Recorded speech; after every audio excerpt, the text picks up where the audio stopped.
Halo semuanya, perkenalkan saya CEO di sini dan di samping saya ini CEO dan saya sebagai CEO di sini kami akan memperkenalkan Ya project kami lah, produk yang kami kerjakan untuk saat ini bersama rekan-rekan yang lain. Untuk pertama Pak CEO, ya. sepertinya kegunaan produk kita itu untuk apa? Ya gini lah ya, kalau dibilang produk kita itu kepikiran dari saya itu, oh kita sebagai mahasiswa punya bisnis nih. Ya. Dari background itu saya berpikir, oh kalau mahasiswa berniaga ikut ke ya e-commerce lain yang besar, Ya. tidak akan kemana, tapi wah saingannya berat kan ya. Nah, betul. Makanya saya berpikir, oh daripada mahasiswa ini, oh kita berantem di yang besar itu, kami gitu kan, saya juga sebagai mahasiswa ingin menyediakan daripada berantem di sini, kita di sini kita belajar sekalian untuk mengasah ilmu juga cari pasar. Jadi untuk kita semua kan Iya. khusus mahasiswa gitu kan. Iya. Jadi kalau misalkan dari kampus yang lain gitu, apakah bisa diingat atau untuk sekarang? Untuk sekarang rencananya tentu harapan saya lebih ke Indonesia yang lebih luas lagi. Wah. Kalau bisa wah Nusantara ya. Nusantara karena saya itu gimana ya, Indonesia tuh saya juga pengen Indonesia berkembang, nah makanya di situ juga dari keresahan saya mungkinnya ya pengen saya pengen lebih kuat aja ekonominya begitu. Bagus itu. Iya. Eh, itu kan yang kita masuk gitu kan. Ya. Sedangkan dari luar mahasiswa, tidak bisa kan ya? Khusus mahasiswa doang. Bisa sebagai konsumer. Jadi kita sebagai yang penyedia bahan itu. Kita kalau dibilang kita itu sebagai kita adalah yang menyediakan tempatnya, mahasiswa berniaga, tentu saja dong pembelinya adalah masyarakat luas, karena seperti yang saya bilang tadi, di sini itu bagaikan ini saja, kita punya lahan, kita tanam bibit, yaitu adalah bisnisnya mahasiswa, kan nanti diambil setelah bibit itu berhasil. Nah, Ya, tuh. Apa ya? Ya mungkin itu sih, mungkin untuk CEO ini juga kan nanti ada apa ya istilahnya, kita kerjasama Iya. sama perusahaan Perusahaan yang bukan lain. perusahaan lebih ke universitas Ya, itu persennya yang lain juga gitu. ya gitu gitu. Jadi mungkin selanjutnya ada penyampaian lah Di penyampaian yang sama anggota-anggota kita, ya. selanjutnya akan diteruskan kepada anggota-anggota kita. Terima kasih. Nah.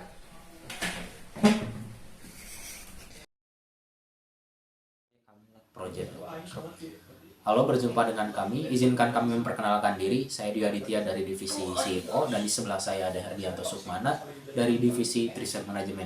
Di sini kami akan menjelaskan tentang proyek kami. Maka silahkan Herdianto Sukmana untuk menjelaskan. Oke.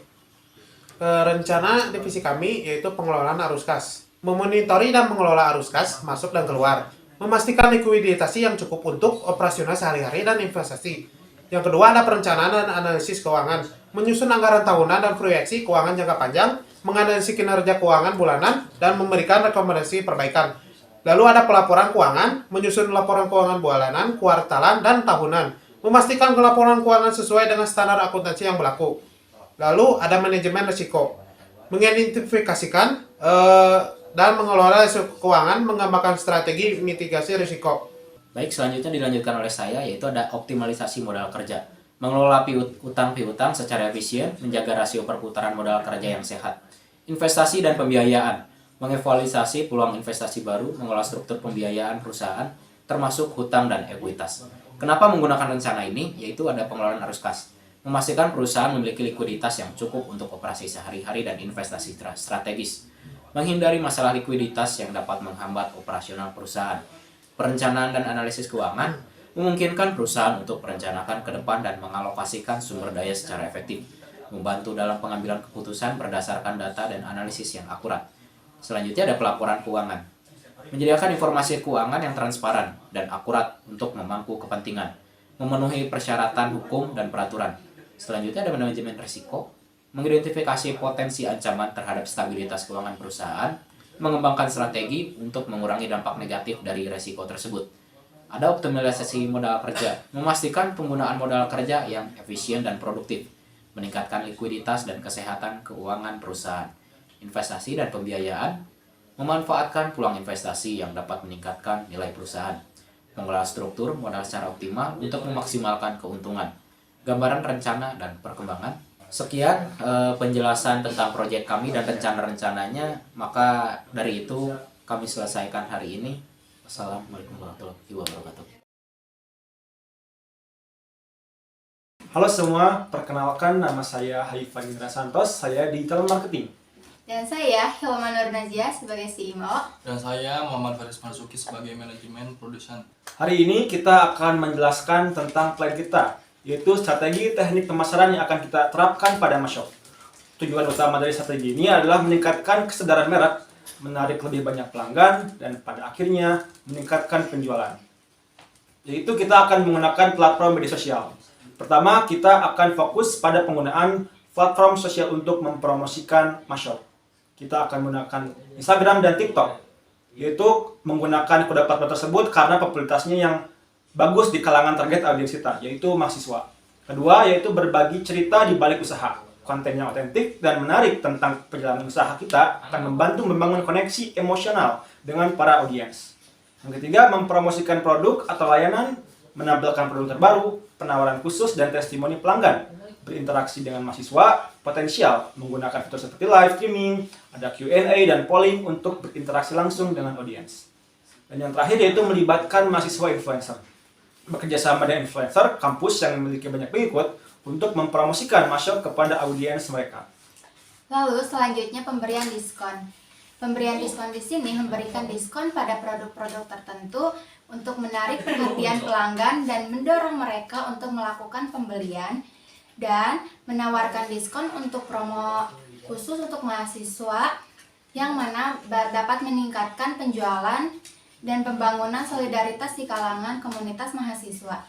Lalu selanjutnya ada iklan berbayar di media sosial dan pencarian. Kita akan memanfaatkan iklan berbayar, yaitu iklan di platform media sosial yang menargetkan audiens yang tepat berdasarkan demografis, minat, perilaku mereka untuk meningkatkan jangkauan dan keterlibatan, dan menggunakan Google Ads untuk menargetkan kata kunci yang relevan dengan produk kita, sehingga meningkatkan visibilitas website dalam hasil pencarian. Selanjutnya program afiliasi dan relevan. Kita juga akan mengimplementasikan program afiliasi dan relevan, yaitu mengajak blogger, influencer, dan afiliasi lainnya untuk mempromosikan Mashop dengan imbalan komisi dari setiap penjualan yang mereka bawa.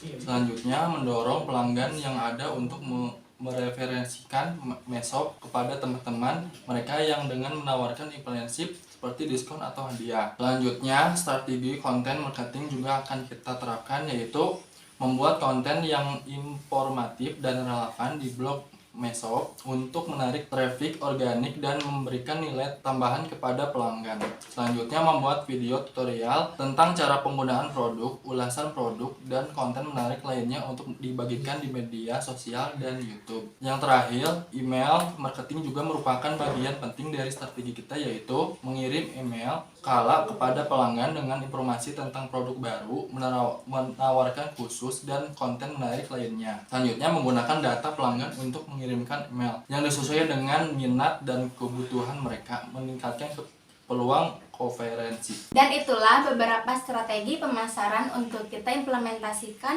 untuk Mashop dengan kombinasi berbagai teknik.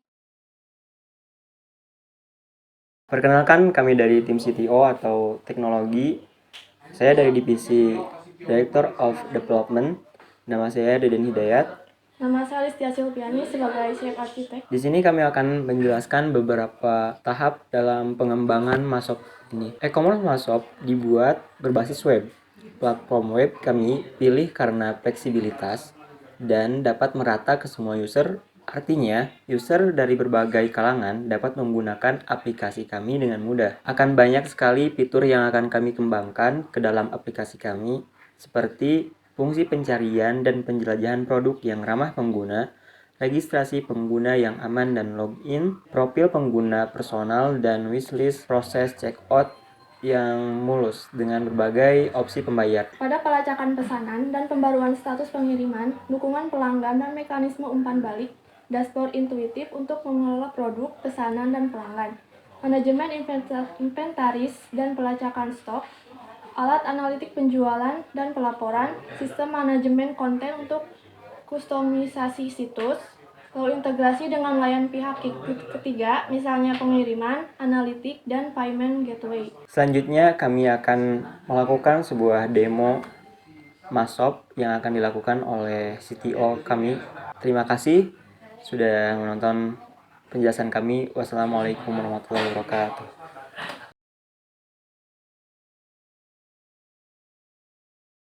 Perkenalkan, nama saya Jia Zikri Ramadian. Saya di sini berposisi sebagai CTO atau Chief Technical Officer. Di sini saya bertanggung jawab untuk mengembangkan aplikasi yang kami buat. Aplikasi yang kami buat ini bernama Masop. Di sini saya akan memperlihatkan sejauh mana progres kami dalam membuat aplikasi Masop ini. Di sini di depan kalian bisa terlihat bahwa terdapat tampilan homepage. Tampilan homepage ini adalah di mana user pertama kali datang, mereka akan disuguhkan dengan berbagai macam banner yang memperlihatkan voucher-voucher belanja dan segala macam. Mereka bisa melihat produk-produk terbaru, mereka bisa mencari barang. Bila mereka ingin bermimpi mempunyai produk impian mereka, mereka bisa memasukkan ke dalam fitur yang namanya chart cards ataupun namanya keranjang. Bila user ingin mencoba berbelanja di aplikasi kami, tapi mereka belum mempunyai akun, mereka bisa masuk untuk mendaftarkan diri mereka di aplikasi kami. Bila sudah memiliki akun, tinggal masuk saja, lalu isikan data-data yang kalian punya untuk bisa masuk ke akun kami. Kembali ke homepage. Ketika kalian ingin melihat produk-produk yang kalian inginkan, kalian tinggal mengklik produk yang tersedia di layar. Silakan kita klik. Di sini terlihat detail-detail dari produk-produk yang mungkin membuat kalian tertarik. Di sini ada fitur untuk melihat barang secara detail seperti ini, menambah ke keranjang, menambah jumlah pembelian, memberikan catatan, dan lain sebagainya. Ketika kalian sudah yakin kalian ingin membeli barang yang kalian inginkan, tinggal klik tombol beli ini. Detail-detail pembayaran, ada total pembayaran, belanjanya, ongkirnya, dan segalanya. Tinggal kalian klik bayar sekarang. Nah, kita menggunakan berbasis web. Kenapa kita menggunakan web? Karena kita untuk menunjukkan fleksibilitas dan mencapai user yang lebih banyak. Karena kalau kita menggunakan web, user tidak terbatas pada device mereka untuk mengakses aplikasi kami, sehingga mereka dapat dengan mudah untuk mengakses aplikasi kami.